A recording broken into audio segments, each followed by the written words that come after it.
कल मैंने आपको भेड़ें और भेड़िए चैप्टर जो था वो आपको समझाया था।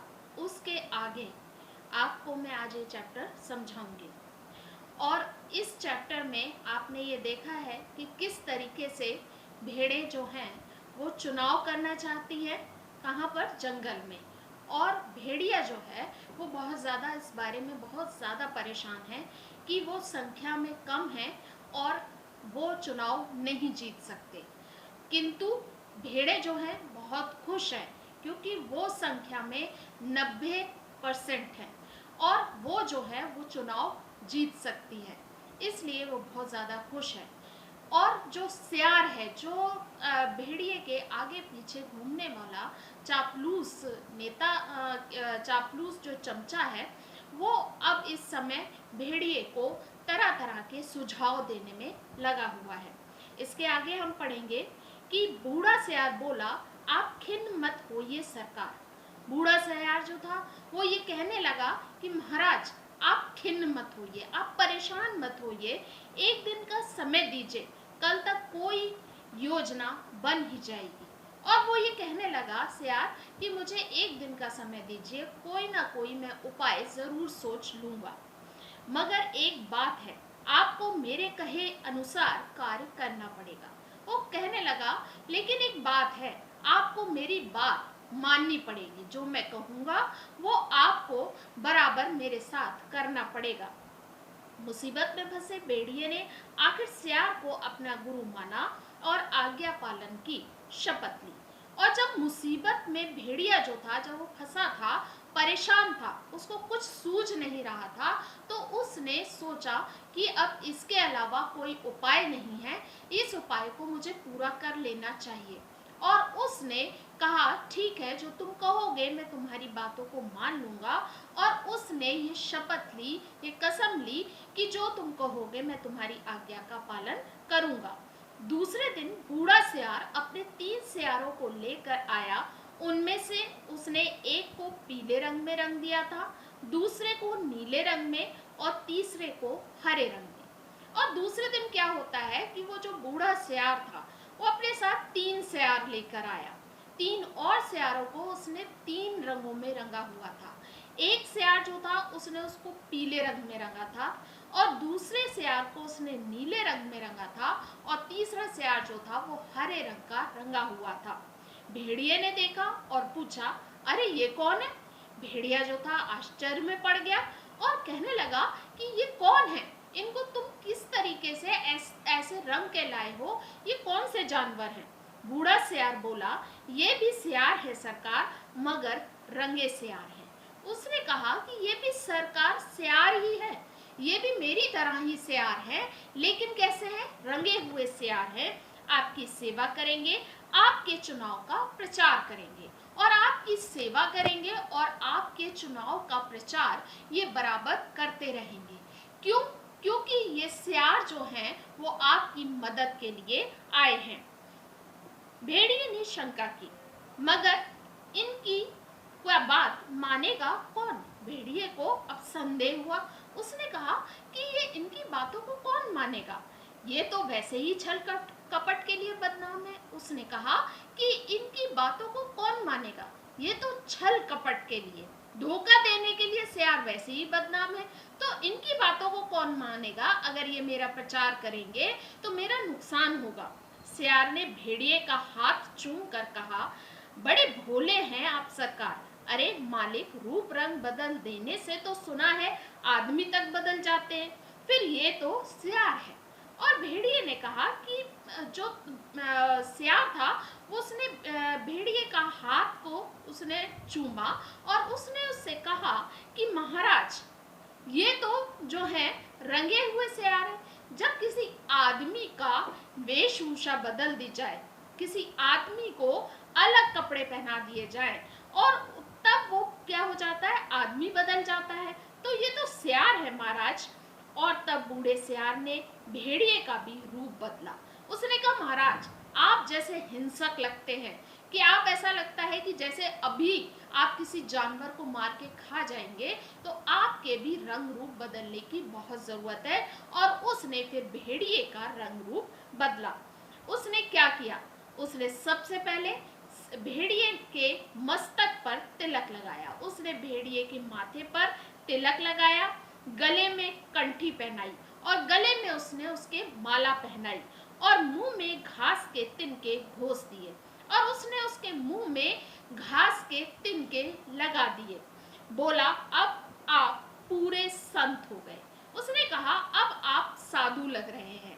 अब आप लग रहा है कि आप मांस नहीं खाते। आपके मुंह में जो घास लगी हुई है उसको देखकर ऐसा लग रहा है कि आप अब जो हैं मांस ना खाते हुए घास खाते हैं। जब भेड़ों की सभा में चलेंगे मगर तीन बातों का ख्याल रखना। अब उसने कहा कि अब हम क्या करेंगे, भेड़ों की सभा में चलेंगे, जहां भेड़े जो हैं इकट्ठी हो रही हैं, हम वहां चलेंगे। और फिर उसने कहा, मगर इस बात का ध्यान रखना, और ये 3 बातें हैं, इनका बहुत ख्याल रखना पड़ेगा आपको। अपनी हिंसक आंखों को ऊपर मत उठाना। उसने कहा, जो आपकी आंखें हैं जिसमें से हिंसा जो है वो टपकती है, अर्थात आपकी आंखें देखने से ही महसूस होता है कि आप हिंसक जानवर हैं, उन आंखों को आप बिल्कुल भी मत उठाना।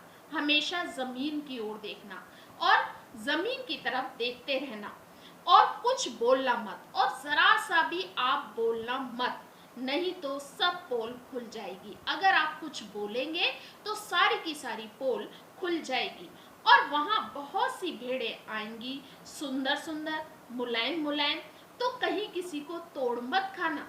उसने कहा, वो बहुत सारी भेड़े आएंगी, सुंदर सुंदर होंगी, मुलायम होंगी, आपका जी बहुत बहुत ज्यादा ललचाएगा उन्हें देखकर कि कहीं किसी को मैं मार कर खा लूं। इसलिए अपनी आंखें जो है वो ऊपर मत उठाना और आप जमीन की तरफ देखना कि कहीं आप पता चले कि आपके सामने वो भेड़े हैं और अचानक से आप उन पर हमला कर दें। भेड़िए ने पूछा, लेकिन ये रंगे सियार क्या करेंगे? जो ये 3 सियार तुम रंगे हुए लेके आए हो, तुमने मेरे को तो इतना बता दिया, पर ये जो 3 सियार आप लाए हो वो क्या करेंगे? ये किस काम आएंगे? बूढ़ा सियार बोला, ये बड़े काम के हैं, आपका सारा प्रचार तो यही करेंगे। वो कहने लगा, बूढ़ा सियार, ये बहुत काम के हैं, सारा प्रचार तो यही करेंगे, आपको तो सिर्फ हमारे साथ इसी अवस्था में चलना है, इन्हीं के बल पर आप चुनाव लड़ेंगे। ये पीला वाला सियार बड़ा विद्वान विचारक है, कवि है और लेखक भी। कहने लगे, पीला जो सियार है ये बहुत विद्वान है, विचारक है और क्या है, कवि है और क्या है, लेखक है। ये नीला सियार नेता और पत्रकार है। ये नीला वाला जो सियार है ये नेता है और पत्रकार है, और ये हरा सियार जो है वो धर्म गुरु है, धर्म के बारे में बताने वाला ये नीला वाला हरा वाला सियार है। बस अब चलिए। उसने कहा, अब जो है अब सब कुछ ठीक हो गया है, अब आप चलिए, जरा ठहरो। भेड़िए ने बूढ़े सियार को रोका। कवि, लेखक, नेता, विचारक, ये तो सुना है बड़े अच्छे लोग होते हैं, और ये तीनों? उसने कहा कि तुमने इतने अच्छे अच्छे लोगों के बारे में बताया है, ये सारे लोग तो बहुत अच्छे होते हैं, पर ये तो जो है ये तो तीनों कैसे हैं, ये तो सियार हैं, धोखा देने वाले हैं। बात काटकर सियार बोला, ये तीनों सच्चे नहीं हैं, रंगे हुए हैं महाराज। उसने सियार ने कहा, महाराज ये तीनों सच्चे नहीं हैं, ये सिर्फ रंगे हुए हैं, सिर्फ हम लोग क्या कर रहे हैं, नाटक कर रहे हैं। क्यों? क्योंकि आपको पहले भी बताया था मैंने कि सियार बहुत ज्यादा नाटक करने में माहिर होते हैं। अब चलिए, देर मत करिए। सियार ने कहा, महाराज अब चलिए, देर मत करिए, और वे चल दिए। आगे बूढ़ा सियार था, उसके पीछे रंगे सियारों के बीच भेड़िया चल रहा था। आगे आगे बूढ़ा सियार जा रहा था और उसके पीछे पीछे रंगे सियारों के बीच में भेड़िया चल रहा था। मस्तक पर तिलक था, उसके माथे पर तिलक लगा हुआ था, गले में माला पहने हुए था, मुख में घास के, उसके मुंह में घास के तिनके दे, धीरे धीरे चल रहा था। अत्यंत गंभीरता पूर्वक सिर झुकाए, विनय की मूर्ति। इतनी गंभीरता थी उसके चेहरे पर, और सबसे ज्यादा वो ऐसा लग रहा था जैसे उससे अच्छा कोई भी नहीं है। उधर एक स्थान पर सहस्त्रों भेड़ें इकट्ठी हो गई थी। हजारों की संख्या में एक स्थान पर भेड़ें सब इकट्ठी थी, उस संत के दर्शन के लिए जिसकी चर्चा बूढ़े सियार ने फैला रखी थी।